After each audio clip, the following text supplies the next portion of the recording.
மத்தி மீன் ginger garlic fry பண்ண போகிறோம் இன்றைக்கி. இப்போ வந்து ஜிஞ்சர் அண்டு கார்லிக் முதல்ல வந்து மிக்சியில் போட்டுக்கலாம்.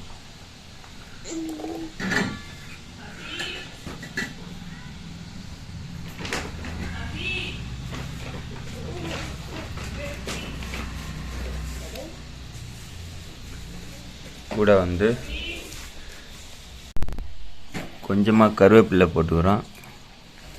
கொஞ்சம் கருவேப்பிலை வந்து ஃப்ரை பண்ணும்பொழுது கடாயில் போடுறதுக்காக இது கொஞ்சம் வச்சுக்கிறோம். இது வந்து ஒரு ஜென்ரல் பர்பஸ் மசாலா, அதாவது பட்டை, கிராம்பு, ஒரு கிராம்பு இல்லை 2 கிராம்பு, 2 ஏலக்காய், சோம்பு, தனியா இதெல்லாம் போட்டு அரைச்சி வச்சது. மஞ்சத்தூள், மிளகாத்தூள், மிளகு எல்லாம் போட்டு ஜென்ரல் பர்பஸ் மசாலா இது கொஞ்சம் போட்டுக்கிறோம். இந்த மசாலாவில் கொஞ்சம் ஒரு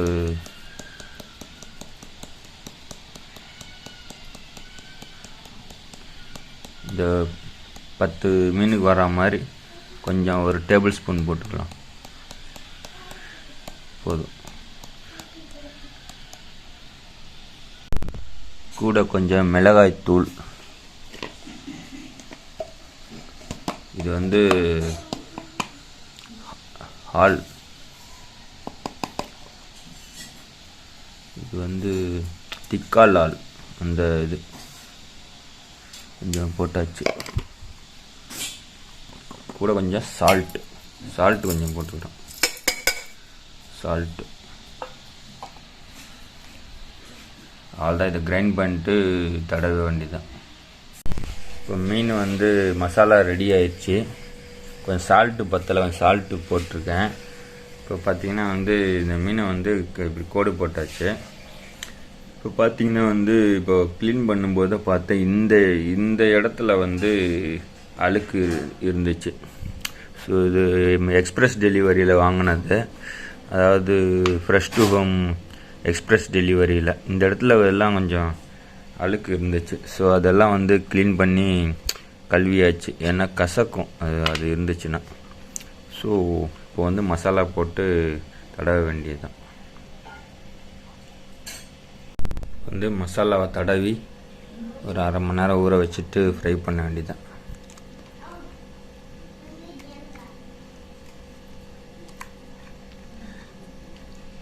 வயிற்று பகுதியில் நிறைய ஸ்பேஸ் இருக்குது. ஸோ அதனால் வந்து கீரல் வந்து உடம்புல எல்லாம் அதிகமாக போட தேவையில்லை, ஆழமாக போட தேவையில்லை.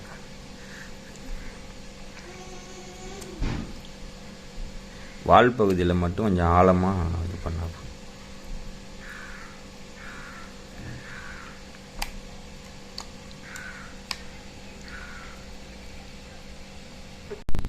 இது மசாலாவில் வந்து கார்ன்ஃப்ளவர் சேர்க்கலை, அதனால் வந்து தோசைக்கல்லில் ஷாலோ ஃப்ரை பண்ணி எடுக்க போகிறோம். கிட்டத்தட்ட ஒரு 1 hour ஊறிடுச்சு. இப்போ ஃப்ரை பண்ணுறதுக்கு வந்து கடலெண்ணெய் யூஸ் பண்ணுறோம்.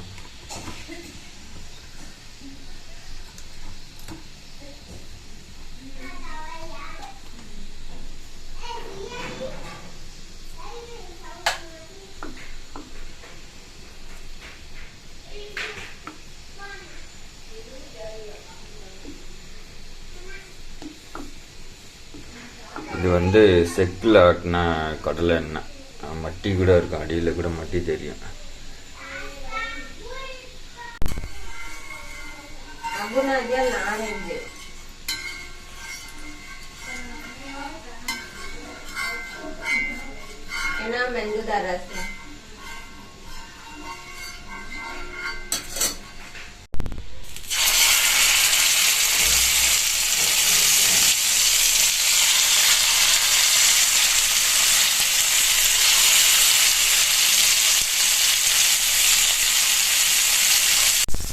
வந்து ஃப்ரை பண்ணுறோம்.